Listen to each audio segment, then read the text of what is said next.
Hvordan sikrer man en god udvikling hos unge mennesker, så de undgår det kriminelle miljø? Og hvordan kan man forebygge en ung, som er ved at blive kriminel? Det første, som jeg tænkte på, det var Maslows behovspyramide. Og det var det, fordi at, altså, Nedim Yassar, han blev først smidt ud af skolen, og derefter klubben, som var der, hvor ham og hans venner, de var dominerende. Men det ender så, at de bliver smidt ud derfra, og de må ikke være der længere. Så derfor der forsøger han så at få anerkendelse andre steder fra.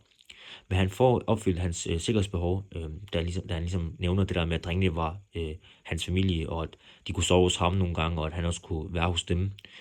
Men ja, de er så tvunget til at finde et andet sted at være, og det ender med, at de begynder at hænge ud med nogle ældre fyre, som giver dem slik og sodavand, og får dem til at på diskoteker, og være sammen med damer og sådan noget. Og der, så får de så også, de får den anerkendelse og opmærksomhed, som de førhen har manglet og har søgt. Og det går rigtig op for dem, at de er på vej ind i et bandemiljø. Og så tænkte jeg også på Arsh konformitetsforsøg, fordi de opfører sig ens, og det kan man se på deres adfærd. Altså, de chikanerede de andre børn i klubben og kaldte dem fucking stikker, og de skubber også til den på gangene og så videre. Og det er ligesom, Ash forsøg, konformitetsforsøg, hvor man ligesom indordner sig majoritetens adfærd og følger gruppen og det de andre gør. Så tænker jeg også på gruppepolarisering, fordi når Nedim Yassar, han sådan, har de samme holdninger som hans venner, også i forhold til med at finde had mod pædagogerne, også det der med, når mennesker diskuterer grupper, så ender deres holdninger ofte med at være sådan mere ekstreme og i samme retning end før diskussionen, og det skyldes også det der med ønsker om at passe ind, og Nedim Yassar og hans venner, jeg tror, de gør det, fordi de gider at passe ind, og det er nok derfor, de ligesom alle gør det. Så kan man også snakke om moralsk retfærdiggørelse, da Nedim Yassar, han for eksempel punkterer pædagogernes stik ved klubben, altså deres bil, og han ved nok godt, det ikke er i orden, men han gør det alligevel, fordi at, han kan, de andre i gruppen har nok også gjort det, så han frelægger sig ligesom ansvaret for det. Så kan man også snakke om Milgramsforsøg, det der lydighedsforsøg, som man kan perspektivere til bilag 1, da Nedim Yassar, han ligesom får de der dårlige rollemodeller, de der kriminelle ældre, og de gør jo, hvad de siger, og gør de gør, og der frakobler de så også lidt ansvaret for deres handlinger, fordi de følger jo bare autoriteten, og de følger bare, hvad de siger. For at svare på problemstillingen, hvordan sikrer man en god udvikling hos unge mennesker, så de undgår det kriminelle miljø, og hvordan kan man forebygge en ung, som er ved at blive kriminel?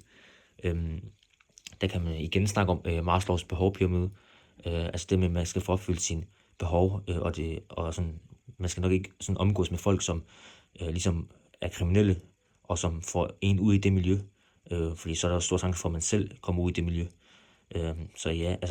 Det med, at man måske skal finde sig nogle gode mennesker, som man ved ikke har sådan nogle hensigter, og også det, bare få en god rollemodel, som ligesom kan hjælpe en med ikke at ende derud. Også det der med at selvrealisere sit potentiale, da man før har set atleter, som har været på vej ind i det kriminelle miljø, men har fået anerkendt sit talent, og som så, der har så hjulpet dem med at komme på, få succes, og ligesom, ikke ende ud i det kriminelle miljø, og har ligesom fået anerkendelse derfra, og der hjælper dem med at komme på en anden vej. Så i forhold til bilag 2, stemmer fra en bande, det handler jo om unge bandemedlemmers egne fortællinger om deres opvækst. Og der ser vi, det handler jo om 18-29-årige unge mænd, kriminelle etniske danskere, de nævner, at de har oplevet en opvækst med vanskelige opvækstvilkår, mens de unge mænd med en anden etnisk baggrund end dansk fortæller om oplevelser og erfaringer med gode og trygge opvækstforhold. Danskere føler i højere grad, at de har været særligt udsatte grund af svære begivenheder i forhold til andre etniske baggrunde. Hvis vi tager kig på kritik, overfortolkning, mange ting kan jo medføre, at man bliver kriminel, selvom man for eksempel har haft en fin barndom. Man kan måske senere i livet ikke få opfyldt sine behov i samme grad som før, og det kan måske også vende det hele på hovedet og få en til at russe sig ud i noget, som man måske ikke havde regnet med. Så kan man man kan også komme ind i undgå at komme ind i det kriminelle miljø, eller komme ud af det kriminelle miljø ved at få en ny omgangskreds, som mennesker, som ikke tænker altså som tænker som en selv, og som har andre hensigter end det kriminelle miljø. Og ja, altså i nogle tilfælde oplever kriminelle også kognitiv dissonans, hvor deres handlinger ikke hører sammen med deres tanker. Altså de tænker jo sådan sikkert, hvad laver jeg lige nu, og hvad det er, jeg gør. Og de ved jo også godt, det de gør, det er forkert. Men de gør det jo nok bare for ligesom, ja, få anerkendelse i gruppen, og fordi også gruppen gør det. Og ja, nogle af grundene til, hvorfor det kan være svært, hvorfor det også kan være svært at komme ud af en bande, det kan være, fordi man ligesom mister status, tilhørsforhold, også anerkendelse, som jeg lige har nævnt, og også det, man måske er bange for, at man ligesom står alene, og at man sådan med en gruppe måske er stærkere, og der kan måske være tryggere, selvom det måske ikke er rigtigt, at det er mere trygt end i en gruppe, men man kan måske godt føle som individ, at det kan være tryggere at være i en gruppe, som ligesom har ens ryg. Og mange bandemedlemmer har også oplevet måske nogle traumer fra barndommen, og det kan måske også gøre, at man måske er bange for at ende derud igen, og derfor ikke forlade gruppen. Så derfor så binder man sig ligesom til nogen og holder sammen med dem.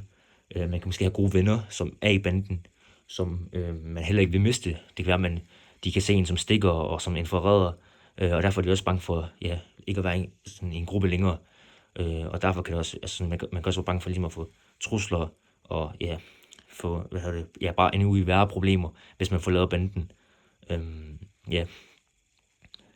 Så kan man også opfylde sine behov inden for de institutionelle rammer, og få en god uddannelse, som man kan leve af, og få opfyldt sine behov for ikke at ende ud i det kriminelle miljø.